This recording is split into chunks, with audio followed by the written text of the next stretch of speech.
இதில் இன்றைக்கி வந்து எஸ்பிஓவில் புதுசாக மைக்ரோ டாஸ்க் ஒர்க்கு எப்படி பண்ண போகிறோன்றதை பார்க்க போகிறோம். மைக்ரோ டாஸ்க் வந்து ஆல்ரெடி என்ன ஒர்க்குன்னு தெரியும்.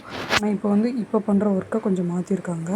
நம்ம ஃபஸ்ட்டு அதுக்கு வந்து நம்ம டேஷ்போர்டு போயிட்டு ட்ரைனிங் டாஸ்கில் டுடே டாஸ்க்கு இன்ஸ்ட்ரக்ஷன் போய் இன்ஸ்ட்ரக்ஷன் ஃபுல்லாக படிச்சுக்கோங்க. ஏன்னா இது இன்ஸ்ட்ரக்ஷன் எப்போ வேணால் மாற்றுவாங்க. அப்பப்போ வேறு இன்ஸ்ட்ரக்ஷன் கொடுத்துருப்பாங்க. அதனால் அங்கே கொடுத்துருக்க இன்ஸ்ட்ரக்ஷன்ஸை எல்லா பாயிண்ட்ஸையும் பொறுமையாக தெளிவாக பார்த்துக்கோங்க. அப்போ தான் வந்து அவங்க என்ன கொடுத்துருக்காங்க அப்படின்னு சொல்லிட்டு நமக்கு புரியும். ஏன்னா ஒர்க்கை வந்து அப்பப்போ நமக்கு சேஞ்ச் பண்ணிக்கிட்டே இருப்பாங்க. அதனால் வந்து கரெக்டாக எல்லா பாயிண்ட்ஸ்லேயும் என்னென்ன கொடுத்துருக்காங்க, நம்ம எப்படி ஒர்க் பண்ணணும்னு நோட் பண்ணிக்கோங்க ஃபஸ்ட்டு. அதுக்கப்புறம் பார்த்திங்கன்னா நம்ம எப்பயும் போல் எல்லா பாயிண்ட்ஸையும் நோட் பண்ணி வச்சுட்டு, இது ஃபஸ்ட்டு வந்து நம்ம எஸ்பிஓ க்ளவுட் ஸ்டோரேஜில் தான் ஒர்க் பண்ணுற மாதிரி இருக்கும். அதுக்கு வந்து நம்ம பைமோட்டோ ஆப் எப்பயும் ஆல்ரெடி வச்சுருப்பீங்க எல்லார் ஃபோன்லேயும். அந்த பைமோட்டோ ஆப்பில் போயிட்டு ஏதாவது ஒரு ப்ராடக்ட்டை சூஸ் பண்ணுற மாதிரி இருக்கும். அதுக்கு முன்னாடி வந்து நீங்கள் வந்து ஓகே டீம் மெம்பர்ஸ், ஸோ இந்த வீடியோவில் நம்ம பார்க்க போகிறது க்ளவுடு எஸ்பிஓவில் மைக்ரோ டாஸ்க்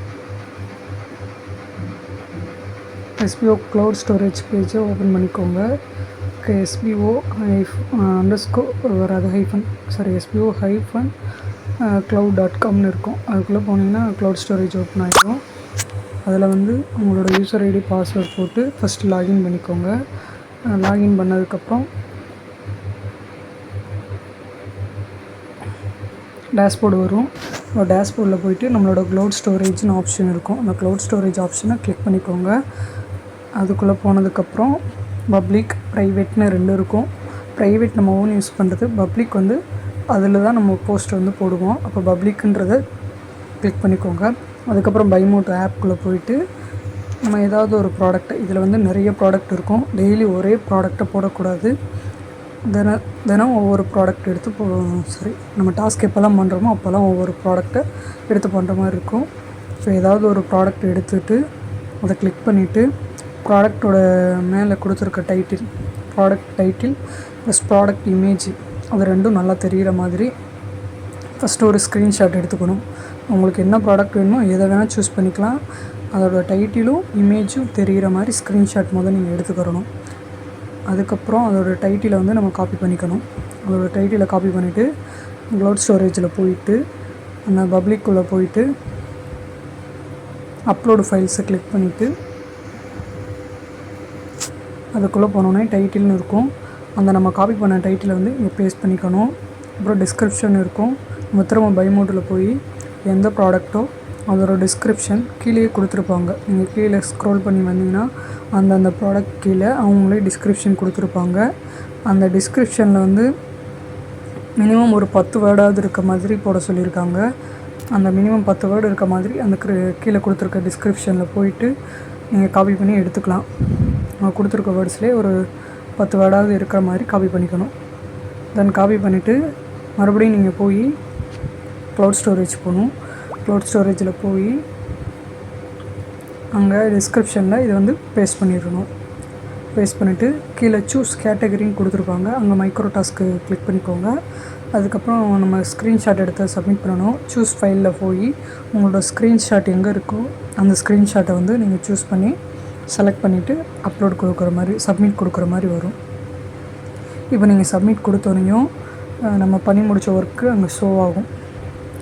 க்ளவுட் ஸ்டோரேஜில் ஷோ ஆகும். திரும்ப அதில் போய் நம்ம பப்ளிக் பண்ண இதோட லிங்க்கை வந்து நம்ம காப்பி பண்ணிக்கணும். சக்ஸஸ்ஃபுல்லின்னு வந்ததுக்கப்புறம் நம்ம என்ன ப்ராடக்ட் போட்டோமோ அதோடய லிங்க் வந்து அந்த ஆக்ஷன்ஸ்னு கீழே இருக்கும். சைடில் ஸ்க்ரோல் பண்ணிங்கன்னா ஆக்ஷன் இருக்கும். ஆக்ஷனில் ஒரு 4ஆக காப்பி பண்ணுற ஆப்ஷன் இருக்கும். அந்த காப்பி பண்ணுற ஆப்ஷன் கிளிக் பண்ணி காப்பி பண்ணிவிட்டு திரும்ப நம்ம எஸ்பிஓ டேஷ்போர்டுக்கு போயிடுறோம். அங்கே போயிட்டு நம்ம எப்பயும் போல் லாகின் பண்ணுற மாதிரி லாகின் பண்ணிக்கிட்டோம். அங்கே இருக்கிற இன்ஃபர்மேஷன் படிச்சுக்கோங்க. அதை நம்ம எப்படி கொடுக்கணும்னு சொல்லிட்டு திரும்ப இப்போ நம்ம எஸ்பிஓவை லாகின் பண்ணி டேஷ்போர்டுக்குள்ளே போயிடுவோம். அதில் போயிட்டு நம்ம ட்ரைனிங் டாஸ்க்குள்ளே போயிட்டு டுடே டாஸ்க்கு போகிறோம். டுடே டாஸ்க்கு போனோடனே கொஞ்சம் நேரம் வெயிட் பண்ணுற மாதிரி வரும். மீட்டிங் பேஜ் வரும். அப்போ நீங்கள் மீட்டிங் பேஜில் கொஞ்சம் நேரம் வெயிட் பண்ணிவிட்டு கோ டு டாஸ்க்னு ஓப்பன் ஆனதுக்கப்புறம் நீங்கள் உள்ளே போய்க்கணும். உள்ளே போயிட்டு அங்கே வந்து நம்ம காப்பி பண்ண லிங்க்கை பேஸ்ட் பண்ணுற மாதிரி இருக்கும். அதுக்கப்புறம் அங்கே ஒரு சில இது கொடுத்துருப்பாங்க. நம்ம என்ன ப்ராடக்ட் இது பண்ணோமோ அதோட டைட்டிலையும் கொடுத்துட்டு யூஆர்எல்லை கொடுத்து பேஸ்ட் பண்ணிக்கணும். என்டர் இமேஜ் யூஆர்எல் இருக்கும், அங்கே யூஆர்எல்லை பேஸ்ட் பண்ணிக்கணும். அப்புறம் ஆர் யூ லைக் திஸ் ப்ராடக்ட்னு கேட்டிருப்பாங்க. அது நமக்கு பிடிச்சிருந்தா எஸ்னா எஸ், இல்லை நோனா நோ கொடுத்துக்கலாம். அதுக்கப்புறம் are you already use this product, இதெல்லாம் வந்து நம்ம கேட்டிருப்பாங்க. இதுக்கெலாம் நம்ம கொஸ்டின் ஆன்சர் பண்ணுற மாதிரி இருக்குது. கண்டிப்பாக இதெல்லாம் பண்ணி தான் ஆகணும். சின்ன சின்ன கொஸ்டின் தான், ரொம்ப டைம்லாம் எடுக்காது. அதுக்கப்புறம் அந்த ப்ராடக்ட்கான ரேட்டிங் நம்மக்கிட்ட கேட்டிருப்பாங்க. நமக்கு என்ன கரெக்டாக நம்ம என்ன கொடுக்கணும்னு நினைக்கிறோமோ அதை கொடுத்துக்கலாம். 5 தான் கொடுக்கணும்னு இல்லை, உங்களுக்கு என்ன கொடுக்கணும்னு தோணுதோ அந்த ப்ராடக்ட் ஏற்ற மாதிரி கொடுத்துக்கோங்க. அதுக்கப்புறம் அதில் வந்து அந்த ப்ராடக்டை நீங்கள் பை பண்ண விரும்புகிறீங்களா அப்படின்னு கேட்டிருக்கோம். அதுக்கு வந்து எஸ் அல்லது நோ, மேபி லேட்டர் அப்படின்னு சொல்லிட்டு 3 ஆப்ஷன் கொடுத்துருப்பாங்க. அதில் உங்களுக்கு எது வேணுமோ அந்த ஆப்ஷனை நீங்கள் கொடுத்துக்கலாம். அதுக்கப்புறம் பார்த்தீங்கன்னா are you interested to shop from பைமோட்டுன்னு இருக்கும். அதில் எஸ் ஆர் நோ கொடுத்துக்கணும். அப்புறம் கிவ் யுவர் ரேட்டிங் அது கொடுத்துக்கணும். பைமோட் அப்ளிகேஷனுக்கு வந்து நம்ம என்ன ரேட்டிங் கொடுக்குறோமோ அதை வந்து நம்ம கீழே கொடுத்துக்கலாம்.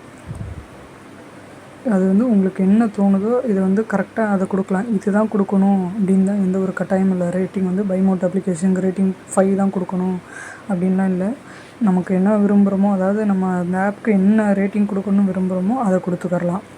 அதை நம்ம கொடுத்துட்டு அந்த கேட்டிருந்த கொஸ்டின் எல்லாமே நம்ம ஆன்சர் பண்ணுற மாதிரி இருக்கும். ஆன்சர் பண்ணிவிட்டு நம்ம சப்மிட் பண்ணுற மாதிரி இருக்கும். அவ்வளோதான் இதில் ஒர்க்கு. எரர் வந்தால் நீங்கள் மறுபடியும் எக்ஸிட் பண்ணிவிட்டு திரும்ப ஃபஸ்ட்லேருந்து லாகின் பண்ணுற மாதிரி இருக்கும். லாகின் பண்ணிவிட்டு அந்த யூஆர்எல் பேஸ்ட் பண்ணிவிட்டு கரெக்டாக வந்து அந்த கேட்டிருக்க கொஷினுக்கெலாம் ஆன்சர் பண்ணிடுங்க. மறுபடியும் பார்த்துக்கோங்க, எந்த ப்ராடக்ட் வேணுமோ அந்த ப்ராடக்ட்டை சூஸ் பண்ணி அதோடய இமேஜ் டைட்டில் தெரிகிற மாதிரி நம்ம வந்து ஃபஸ்ட்டு ஸ்க்ரீன்ஷாட் எடுத்துக்கிறணும். அந்த ஸ்க்ரீன்ஷாட் எடுத்ததுக்கப்புறம் நம்மளோட க்ளவுட் ஸ்டோரேஜ் ஓப்பன் பண்ணணும்.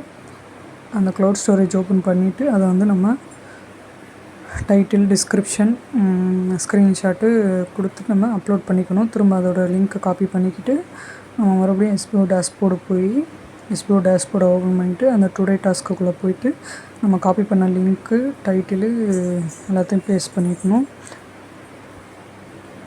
அது மாதிரி இந்த இதில் வந்து சில இது இருக்கும், சில இது டெலீட் ஆகிடும். அதாவது நம்ம ஒர்க் பண்ணதை எஸ்பிஓலேருந்து செக் பண்ணி பார்த்துட்டு வெரிஃபை பண்ணிட்டாங்கன்னா டெலீட் ஆகிடும். அப்பப்போ அது அவங்களே டெலீட் பண்ணிவிடுவாங்க. ஸோ நம்ம ஒர்க் பண்ணது காணோம், டெலீட் ஆகிடுச்சு அப்படின்னா நீங்கள் இது பண்ணிக்க வேணாம், ஒரி பண்ணிக்க வேணாம். அது அவங்க வெரிஃபை பண்ணதுக்கப்புறம் இந்த க்ளவுட் ஸ்டோரேஜில் நம்ம எத்தனை ஒர்க் பண்ணி அங்கே இருக்கோ வெரிஃபை ஆனதுக்கப்புறம் டெலீட் பண்ணிடுவாங்க. ஸோ அது காணோன்னு சொல்லிவிட்டு நம்ம வந்து ஒன்றும் பயப்பட தேவையில்லை. நம்ம ஒர்க் பண்ணதை ஆட்டோமேட்டிக்காக அங்கே வேலிட் பண்ணிட்டாங்கன்னா நீங்கள் அவங்களே டெலீட் பண்ணி விட்ருவாங்க. அதுக்கப்புறம் எஸ்பிஓ க்ளவுட் ஸ்டோரேஜில் ப்ரைவேட்னு ஒன்று இருக்கும். அது வந்து நம்ம ஓன் யூஸ் தான். அதை நம்ம யூஸ் பண்ணுறோன்னா பண்ணலாம், இல்லை பண்ணாமல் இருக்கிறனால இருந்துக்கலாம். மற்றபடி இந்த க்ளவுட் ஸ்டோரேஜில் நம்ம யூஸ் பண்ணுற எல்லாமே அவங்க வேலிட் பண்ணிவிட்டு வெரிஃபை பண்ணிவிட்டு அவங்களே டெலீட் பண்ணுற மாதிரி தான் இருக்கும். அதனால் வந்து ஒர்க் பண்ணுறதுக்கு முன்னாடி எல்லா இன்ஸ்ட்ரக்ஷனையும் தெளிவாக படிச்சுட்டு ஒர்க் பண்ண ஆரம்பிங்க எஸ்பிஓவில். ஏன்னா நம்ம சும்மா எப்பயும் பண்ணாதானே அப்படின்னு சொல்லிட்டு எடுத்தோடனே லாகின் பண்ணிவிட்டு நீங்கள் பாட்ட போயிட்டு பண்ணிடாதீங்க. கரெக்டாக என்ன இன்ஸ்ட்ரக்ஷன் கொடுத்துருக்காங்க, எப்படி பண்ணணும்னு சொல்லிட்டு ஒரு தடவை ஃபுல்லாக பார்த்துட்டு அதுக்கப்புறம் வந்து நீங்கள் வந்து ஒர்க் பண்ண ஆரம்பிங்க. ஒர்க் பண்ணிவிட்டு கரெக்டாக பண்ணிவிடுங்க. அவ்வளோதான். Thank you friends.